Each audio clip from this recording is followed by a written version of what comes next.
ఇటీవల అనంతపురం జిల్లా కళ్యాణదుర్గంలో పట్టుబడ్డ fake stamp వ్యవహారంపై SRC infra developer managing director Yashwant auditor Balaji స్పందించారు. నకిలీ స్టాంపుల కుంభకోణాన్ని వెలుగులోకి తీసుకొచ్చామని తెలిపారు. మీ సేవ ముసుగులో నకిలీ ఈ స్టాంప్ తయారు చేసిన ఉదంతంపై చర్యలు తీసుకోవాలని ప్రభుత్వాన్ని డిమాండ్ చేశారు. 26 ఏళ్లుగా ప్రభుత్వ నిబంధనలను అనుసరించి కంపెనీ నిర్వహిస్తున్నామని, అలాంటి తమ సంస్థపై తప్పుడు ఆరోపణలు చేస్తే చట్ట ప్రకారం చర్యలు తీసుకుంటామని హెచ్చరించారు. వాస్తవాల్ని తెలుసుకోకుండా వార్తలు ప్రచారం చేయడం కరెక్ట్ కాదన్నారు. ఇలాంటి ఫేక్ ఈ స్టాంప్ కుంభకోణాలపై ప్రభుత్వం విచారణ జరిపించాలని కోరారు. ఇష్యూ అనేది నడుస్తూ ఉంది. అందులో భాగంగా మేము ప్రథమ బాధితులము. ఆ విషయాలన్నీ ఒకసారి ప్రెస్ ద్వారా మా కస్టమర్స్కి కావచ్చు, మా లెండర్స్కి కావచ్చు, మా వెండర్స్కి కావచ్చు, ఇంకా వేరే ఎవరికైనా కూడా ఏదైనా క్లారిటీ ఇవ్వాల్సి ఉంది కనుక మేము ఒకసారి ప్రెస్ మీట్ పెట్టి మొత్తంగా ఈ ఇష్యూని క్లారిఫై చేద్దామనే ఉద్దేశంతో మేము ప్రెస్ ముందరకు రావడం జరిగింది. బ్లాంక్ స్టాంప్ పేపరు ఒక అప్రోప్రియేట్ ఛానల్ ద్వారా మీకు వచ్చిందా, వచ్చింటే ఎలా వచ్చింది అనేది క్వశ్చన్. ఒకవేళ ఏదైనా అడ్డదిడ్డంగా తెచ్చుకొని ఉంటే మాత్రం ఖచ్చితంగా దానిపైన లీగల్ యాక్షన్కి పోతాం. మా సంస్థ 26 సంవత్సరాల ముందు పుట్టిండేది, 27 సంవత్సరాలు టు బి ప్రిసైజ్. 27 సంవత్సరాలుగా ప్రతి సంవత్సరము ఒక్కొక్క మెట్టు ఎక్కుకుంటూ ఈరోజు ఈ స్థితికి మేము వచ్చాం. అండ్ ఎక్కడా కూడా ఇన్ని రోజులు కూడా ఒక ఫైనాన్షియల్ ఇన్స్టిట్యూషన్స్తో కావచ్చు, ఒక గవర్నమెంట్ డిపార్ట్మెంట్తో కావచ్చు, లేదా మేము పనిచేసే ఏ ఒక్క ఇన్స్టిట్యూషన్తో కూడా మేము ఇంతవరకు ఒక మచ్చ కూడా లేదు. డిఫాల్ట్ అనే మాట పక్కన పెట్టేసేయండి, ఒక మచ్చ కూడా పెట్టుకోకుండా మేము ఇంతవరకు ముందు వస్తున్నాం.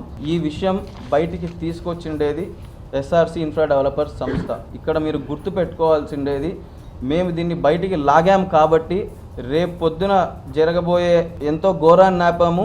ఈరోజు మా వల్ల ఇప్పటి వరకు మోసపోయిన ఎంతో మందిని కూడా మేము అంతో ఎంతో వాళ్ళకి కొంచెం చెప్పగలిగాం. మేము మాకు బాధ్యత ఉంది కాబట్టే మేము ఇంకా ఈ ర్యాకెట్ని అంతా బయటికి లాగి ఇది ఇంతవరకు జరిగింది. అనవసరమైన రాద్ధాంతాలు మా కంపెనీ పేరు మీద వేశారు, అనవసరమైన నిందలు వేస్తున్నారు. కాబట్టి మీడియా ముఖాంతరంగానే నేను ప్రభుత్వం వారిని ఒక్కటే కోరుతా ఉన్నాను, దయచేసి ఈ ర్యాకెట్ పైన ఒక స్పెషల్ ఇన్వెస్టిగేషన్ టీం వేయండి.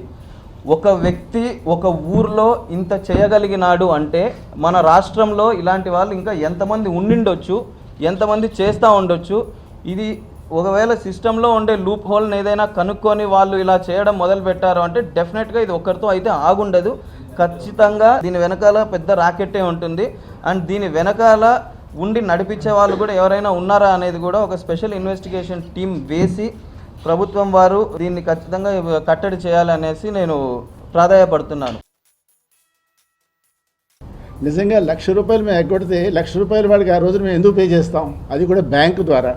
కాబట్టి మేము బ్యాంక్ స్టేట్మెంట్స్ అన్ని మేము వెరిఫై చేస్తే ఎవరైతే మీ సేవకి ఇచ్చారో మేము స్టాంప్ కొన్న రోజుని, అంటే ఇప్పటికీ అది సంవత్సరం క్రితం 2 సంవత్సరాల క్రితం ఉన్న స్టాంప్ పేపర్స్ మా దగ్గర బ్యాంకులో వాళ్ళకి రెమిట్ చేసినటువంటి డీటెయిల్స్ కూడా ఉన్నాయి.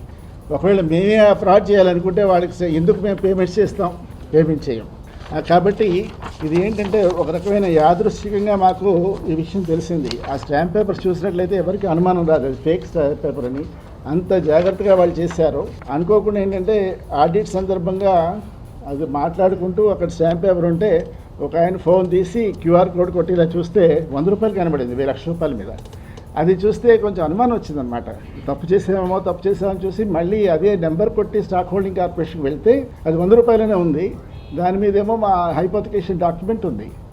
అప్పుడు మాకు అనుమానం వస్తే అయితే ఇది ఒక్క రోజులో మాకు తెలియలేదు, ఎందుకంటే అతనితో గత 3 సంవత్సరాల నుంచి ట్రాన్సాక్షన్స్ చేయడం జరుగుతోంది. అంటే ఎస్ఆర్సీ సంస్థ ఒక్క కళ్యాణదుర్గంలోనూ అనంతపురంలో కాకుండా అనేక ప్రాంతాల్లో మాకు ప్రాజెక్ట్స్ ఉన్నాయి. ఇదే ఎన్హాన్స్ అయ్యి 900 కోట్లు అయింది.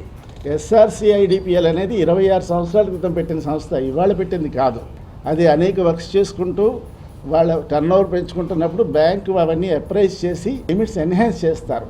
సో 700 కోట్ల నుంచి 900 కోట్లకి వెళ్ళే క్రమంలో ఈ స్టాంప్ పేపర్ తీసుకోవడం జరిగింది. అంతే తప్ప 700 కోట్లు తీసుకున్నాం, 900 కోట్లు తీసుకున్నాం అంటే ఇప్పుడు తీసుకున్నవి కాదు, ఇవి ఎప్పుడో తీసుకున్న లిమిట్స్ ఇవన్నీను. దీనికి మిగతా వాటికి ఏమీ సంబంధం లేదు. ఇది వ్యాపారంలో ఎస్ఆర్సీఏ కాదు, ఇలాంటి సంస్థలు ఏవైనా సరే ఇట్లాగే చేస్తాయి. కాబట్టి ఇందులో కుంభకోణం లేదు. అదే కాకుండా అనేక బ్యాంకులు, ఇది కన్సార్షియం అంటారు, అనేక బ్యాంకులు దీంట్లో ఉంటాయి. వాళ్ళకి కంటిన్యూస్ మానిటరింగ్ సిస్టమ్ ఉంటుంది. 500 కోట్లు దాటితే కంటిన్యూస్ మానిటరింగ్ సిస్టమ్ ఉంటుంది. ప్రతి చిన్న విషయం కూడా కంటెంపరేనియస్గా ఎప్పటికప్పుడు వెరిఫికేషన్స్ చేస్తూ ఉంటారు. బ్యాంకర్స్ కూర్చోరు. అంటే మనం ఏదో ఒక స్టాంప్ పేపర్ తీసుకొచ్చి అడిగేస్తే మీరు 900 కోట్లు ఇచ్చారు. కాబట్టి ఇవన్నీ వ్యాపార విషయాలు తెలియని వాళ్ళు, చట్టం తెలియని వాళ్ళు చేస్తున్నటువంటి ఆరోపణలు అన్నమాట.